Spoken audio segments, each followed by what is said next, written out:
As I read it, this translates as follows. You're a good copper, but you're fat, unfit, and unambitious. Now, would you say that was a fair summary? Yes, sir. It's the unambitious bit I object to. Like it's a crime or something. Well, all the ambitious people I know are either divorced or separated or over the side. They've risked their lives for the job. Well, I am not prepared to sacrifice my family for that. They suffer enough as it is. But they wouldn't want to see you dropping dead from heart failure, would they?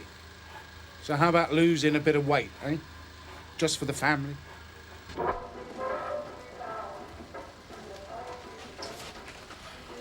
Well, what do you say? You been cast yet? I don't actually think it's all that funny, Gov. Look, I'm not going to flatter you, Tosh. It was an honest assessment. If you don't like it... Are you unhappy with the work I do? You're getting touchy in your old... Well, are you? Leave it. There you are. You've got something better to do. Yeah, DC lines. Right, can I have a word, sir? I don't want to preempt this week's meeting, but are we making any headway with this Zorro posse? Not exactly, sir, no. That's a shame. I hope you're not thinking of getting any overtime in the next 6 months to feed that army of infants of yours. Unless, of course, you fancy helping out on this Zorro case. Brownlow's getting stick over it. It's about the only thing we're going to be allowed to pursue. Gov, look at this. What?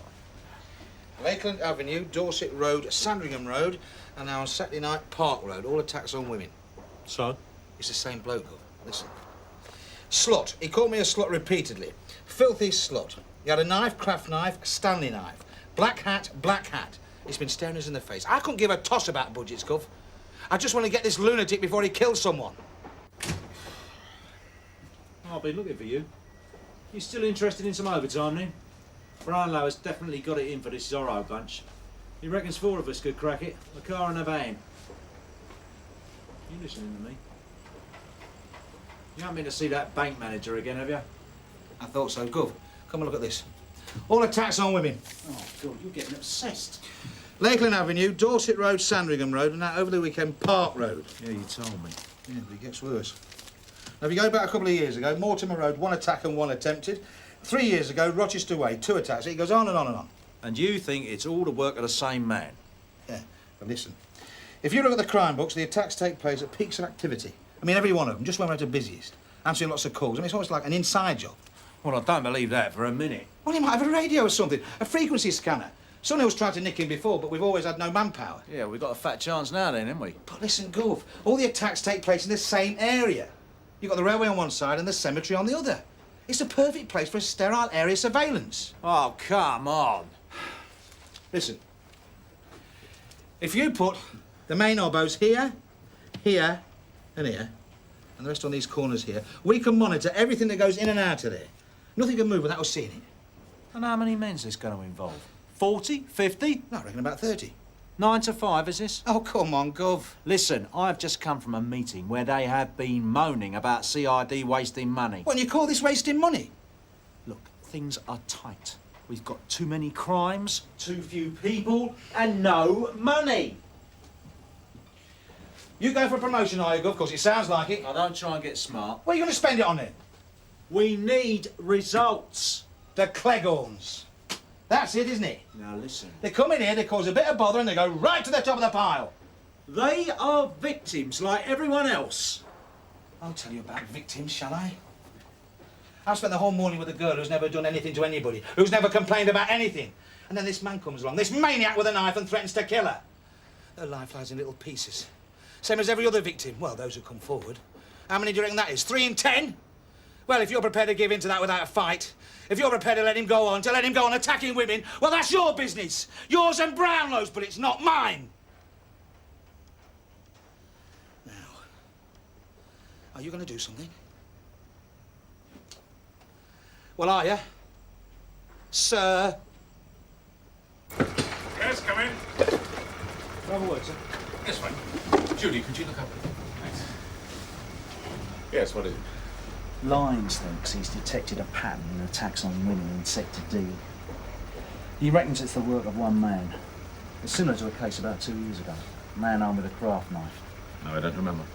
Anyway, he thinks if we set up a sterile area, we could catch him. More overtime. That's all you people seem to think about. How many men? Bertie should do the job. Well, you better leave it with me. Better still, why don't you get some facts and figures together for the meeting? Right. Personally, I'd rather you crack the Zorro posse first. One thing at a time, eh? Right, sir.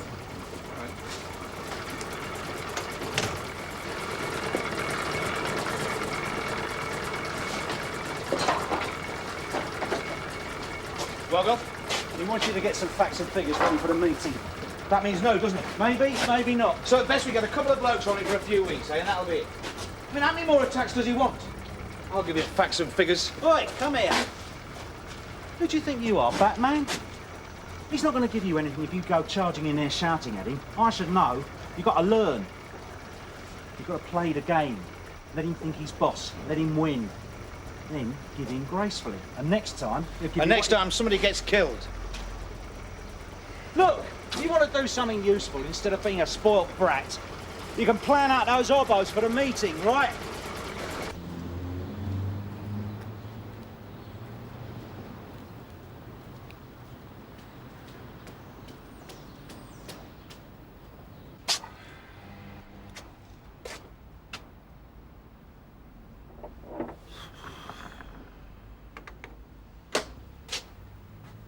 Oh, Constable.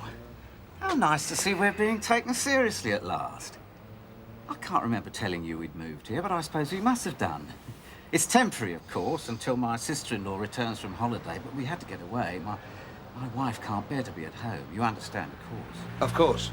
Anyway, it's just as well that you appeared. I was about to complain about our treatment of the local paper.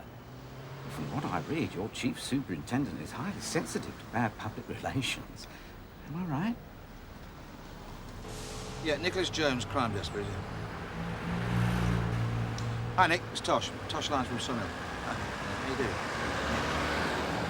Listen, can you do me a favour? Just one phone call. How much longer is this building work going on? I've no idea, sir. They don't talk to me. I've given up looking for that flaming site manager. He's never around anymore. All right, I'll get it. Brownlow? Oh, yes, Marion, put him through. Do you want me to, Oh, it's all right, dear. Chief Superintendent Brownlow? Yes, we've spoken before. What can I do for you? Really? And where did you get this information? Well, for a start, it's inaccurate. I'm well aware of the situation, and action is being taken.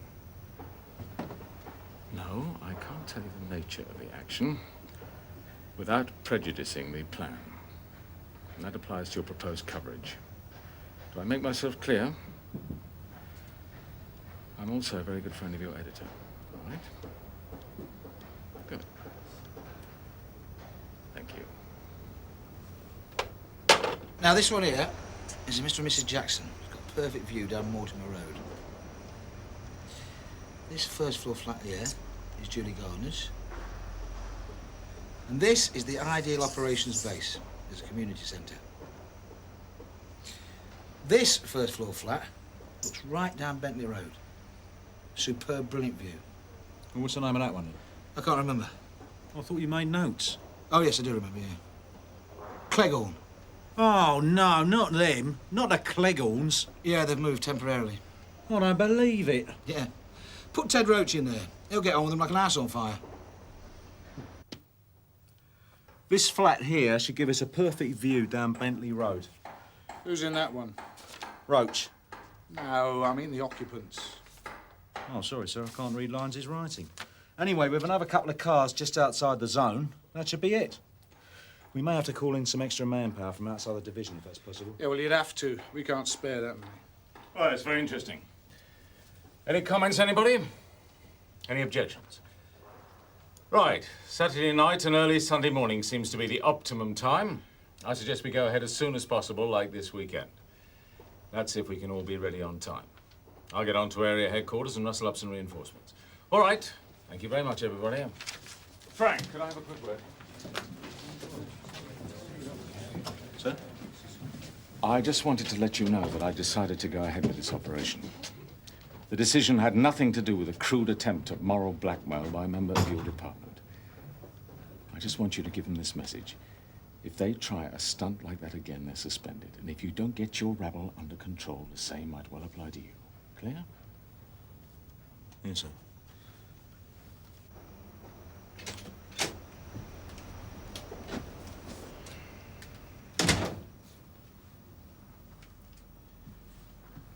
I've got some good news and I've got some bad news.